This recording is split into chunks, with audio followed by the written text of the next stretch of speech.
Palitan na ang differential oil nitong Fortuner sa harapan. Ito pangharap differential oil. Tanggalin natin tong drain plug. So palitan na natin yan mga kaibigan. So binuksan ko na yan, drain plug. I-drain na natin yung langis. Toyota Fortuner tsaka Toyota Hilux, parehas lang mga kaibigan. Oh, palitin na talaga yung langis oh. Harap ng differential.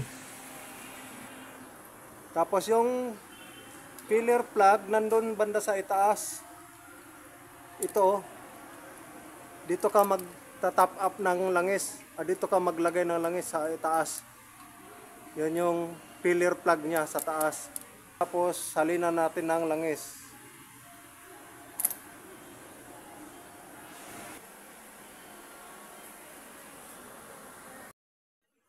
So ibalik na natin yung drain plug.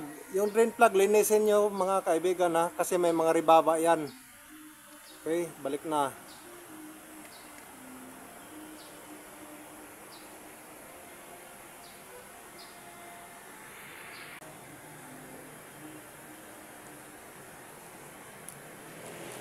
So ayan, balik na ang drain plug.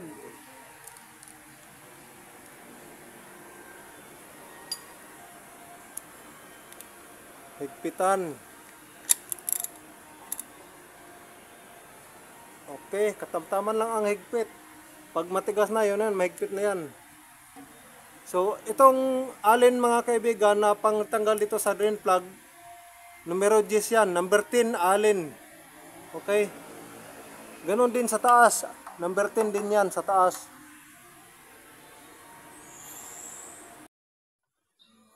So tanggalin na rin ang filler plug para magsali na ng langis.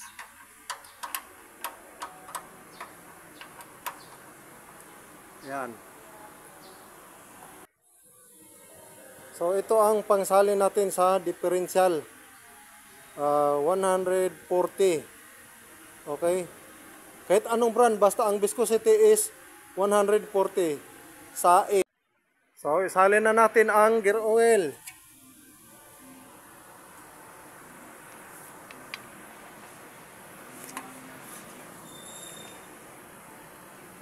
Medyo dukutin yung pagsalin, no? Ayan. Bomba!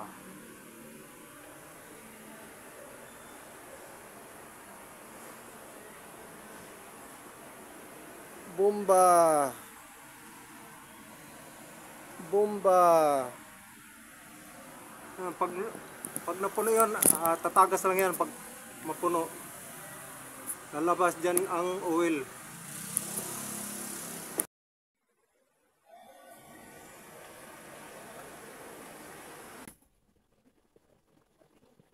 So, malapit na mapuno. Dito sa front differential, 2 litro ang laman yan mga kaibigan. Yan. Tumulo na.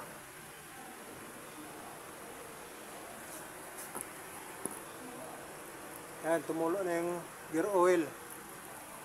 So, takpan na natin yan mga kaibigan. So, nilagay na natin yung filler plug. Ayan.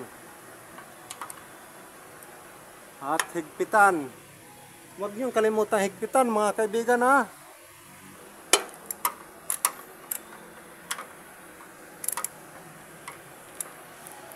Okay.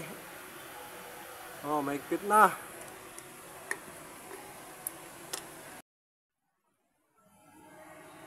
O, linisin ang mga langis-langis.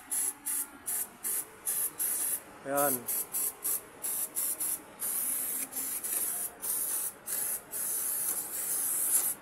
Ayan, kailangan malinis.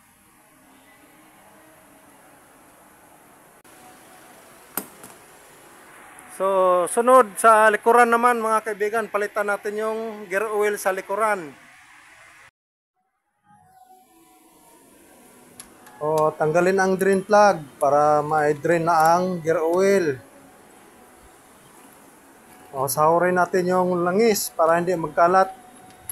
Mahirap maglinis pag nagkalat ang langis sa sahig.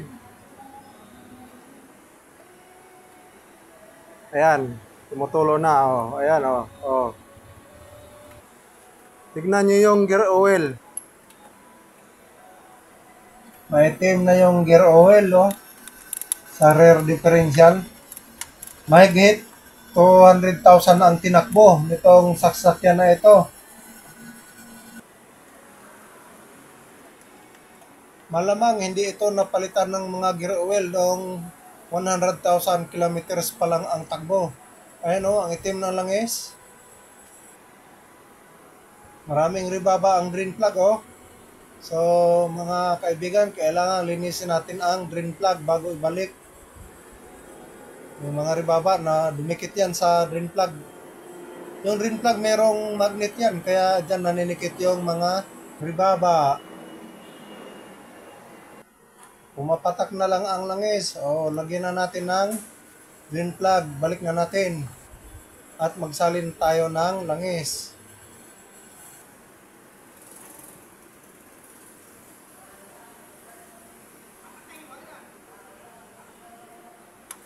Katamtaman lang ang paghigpit ng drain plug ha. Baka ma-lost thread eh.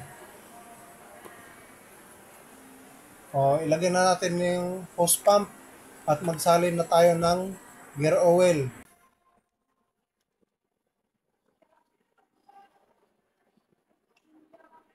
Bumba! Yun, salin ng langis.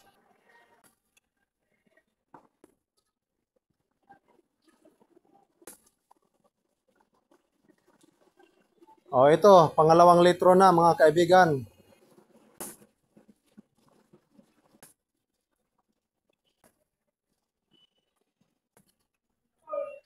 Yan, malapit na mapuno mga kaibigan. Okay. Pag lumabas na yung gear oil mga kaibigan dyan sa filler hole, yun na yun. Yan na yun ang tamang level. Ayan o, oh. Sakto yan, tamang level.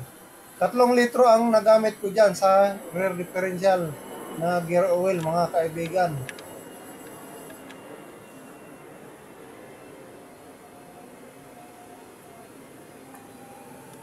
At higpitan na natin ang filler plug. O, katamtaman lang ang higpit para hindi ma-lost thread. Punasan ang mga langis-langis para malinis. At pagkatapos salinan, linisin.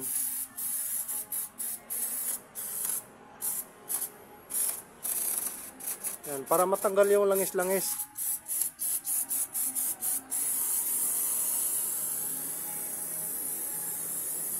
Okay.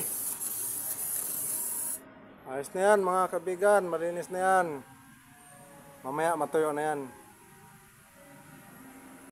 So, ganun lang po magpalit ng differential gear oil mga kaibigan sa harapan at saka sa likod nitong Fortuner.